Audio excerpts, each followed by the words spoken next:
Pasca pandemi COVID-19 yang melanda Indonesia, kini perekonomian Indonesia mulai bangkit. Salah satunya di Bazar Ramadan Masjid Al-Markas di Makassar ini. Sebanyak 119 pelaku UMKM di lokasi ini menerima bantuan modal usaha dari Permodalan Nasional Madani atau PNM Cabang Makassar, yang dimana para pelaku usaha ini mendapatkan modal usaha hingga 100 juta rupiah untuk menambah modal usahanya. Antara PNM Cabang Makassar dengan HIPKA, kenapa kita lakukan? Karena tujuan kita sama, yaitu pengembangan UMKM. Diharapkan dengan sinergi ini kita bisa melahirkan pengusaha-pengusaha muslim yang baru, dan kita fokus untuk 3 hal, yaitu permodalan, pengembangan kapasitas usaha, dan juga nanti klasterisasi usaha. Ada berapa total?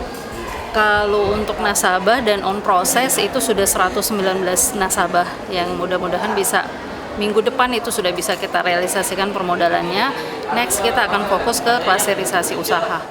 Tidak hanya diberikan bantuan modal usaha, para pelaku UMKM ini juga diberikan pelatihan bagaimana cara untuk meningkatkan penjualan dan mempromosikan barang jualannya.